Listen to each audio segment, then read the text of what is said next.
Hi, hello, and welcome back to F1 Challenge Career Mode. My name is Mephisto, and today we're heading off to Canada for round 8 of the 2002 Formula 1 season. Let's get started. Located on the Ile Notre Dame, just minutes away from downtown Montreal, the circuit Gilles Villeneuve combines short straights with an uninspiring selection of slow to medium speed chicanes and one hairpin. Despite being a dedicated motorsports facility, the barriers around circuit Gilles Villeneuve are very close to the track, giving the circuit a distinctly street feel. And we jump straight into qualifying. This is my first flying lap. I had a pretty good run because we crossed the line in 120.214, and that places us into pole for the moment. This is my fourth try towards the end of the session. Interestingly, I still kept my pole position, but we are about to improve our lap time by nearly 1 second, with a 119.457 second lap time. Hello there. Welcome to Canada for round 8 of the 2002 FIA Formula 1 World Championship. The weather, as so often is the case here, is just wonderful. Over 30 degrees and climbing. It's a fantastic day for Formula 1.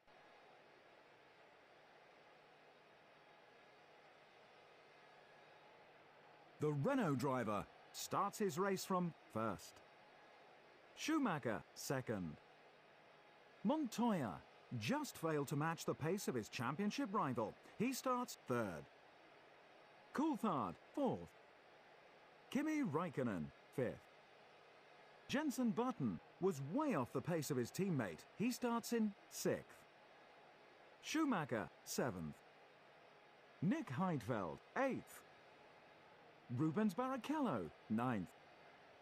Irvine 10th. Giancarlo Fisichella 11th. Villeneuve 12th. Webber 13th. Frentzen 14th. Felipe Massa 15th. Mika Salo 16th. Sato 17th. Panis 18th. Pedro de la Rosa 19th. Bernaldi 20th. Alan McNeish 21st. Alex Young 22nd. And here we are on the grid for the start of the Canadian Grand Prix. We are in pole, Michael Schumacher is right beside us in second, Montoya is behind in third, and Button is down in sixth. So, can we get a decent start? Lights are out and we're on our way. We do indeed get a fairly decent start, good enough to keep the lead. And we have the usual first lap incident.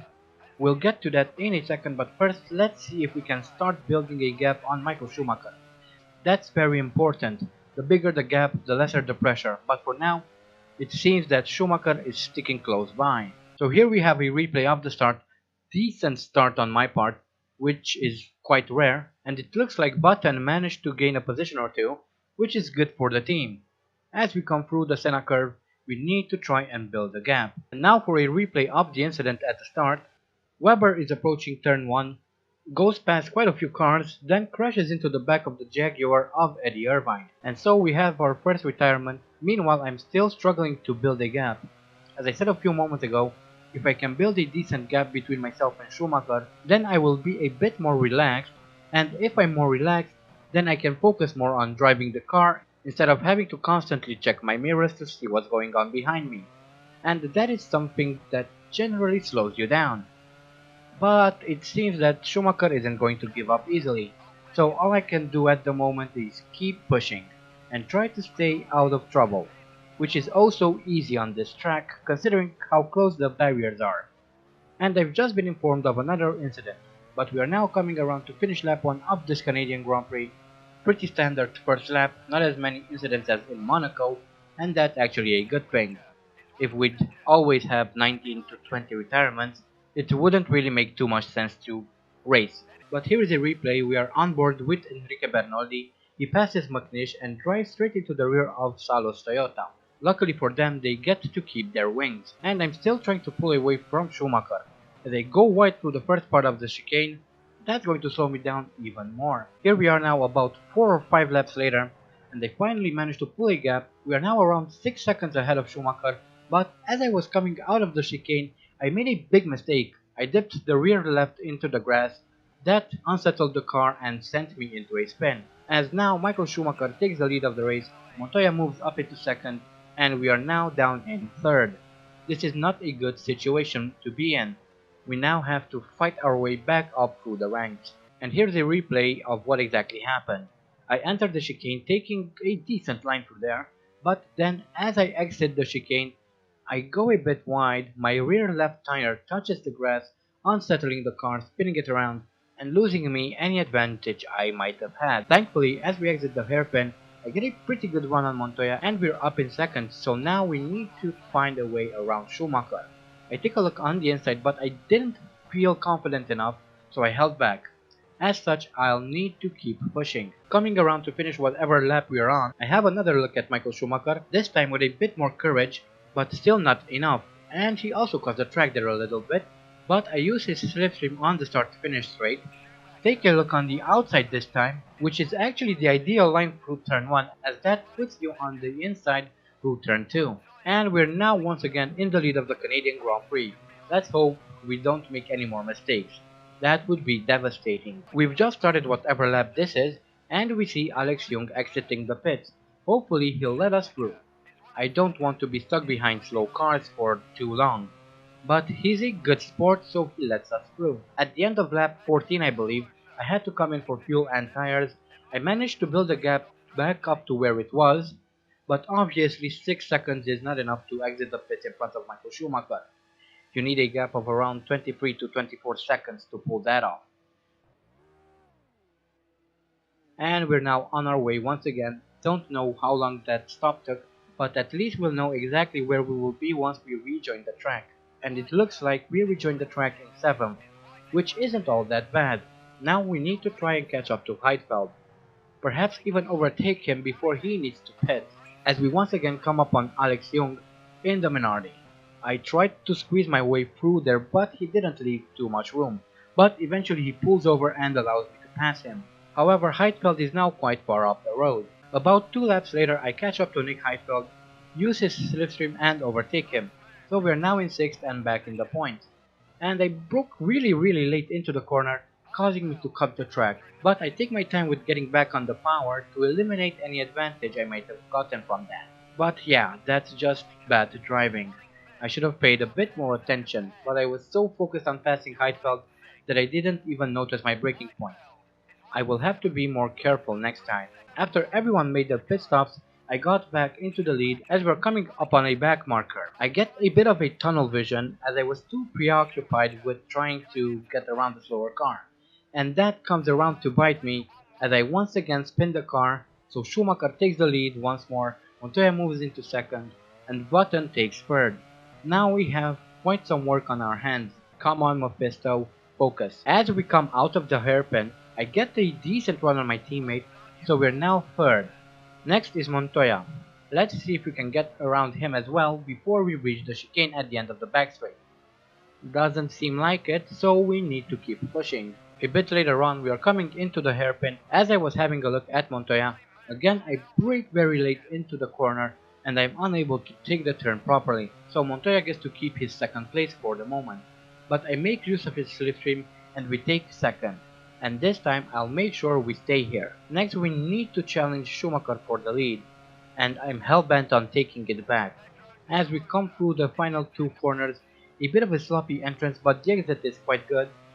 Use Schumacher's slipstream to reel him in. I think I have a go through turn 1. Nope, I'm a bit too far for that, but I do get closer and that's good. That's promising. Decent exit out of the Senna curve. Taking a look on the inside, I tried to squeeze myself through. He left me enough room, I just didn't have the necessary speed to make the move. But I stay with him, so we'll have to try again soon. Coming out of the hairpin, I get a very good run on Schumacher. Don't know why, but the AI seems a bit slow through the hairpin and the back straight. And in fact, they seem to be quite slow on the track in general. But oh well, we're once again in the lead. This time let's try to make sure we stay here. This is the final lap of the race, Just a few hundred meters and we'll cross the finish line.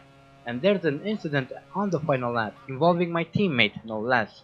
So let's have a look. So here we have Button. He is in 4th and just in front of Raikkonen. They are coming into the casino hairpin. Raikkonen clips the rear of my teammate's car, spinning him around. Then Coulthard drives straight into him, breaking Button's front wing. At this point Button is in 6th, but his AI decides to go full retard and loses 6th. This is bad because I won't be able to win the Constructors' Championship on my own. After all, that is a team effort, and you need both drivers to keep scoring points. But here we are on the start-finish straight. We're about to take the checkered flag. That's another victory in the bag, and if I'm not mistaken, this is our 3rd victory in a row. So let's just hope we can keep this momentum throughout the rest of the season.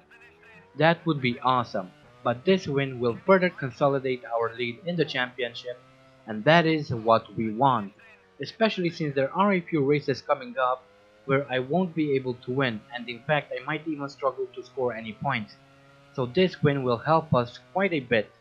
Anyway, on to the standings. It's been a scintillating Canadian Grand Prix. Let's take a look at the final results. The Renault driver first. Schumacher second. Juan Pablo Montoya third. Raikkonen fourth. Coulthard fifth. Heidfeld sixth.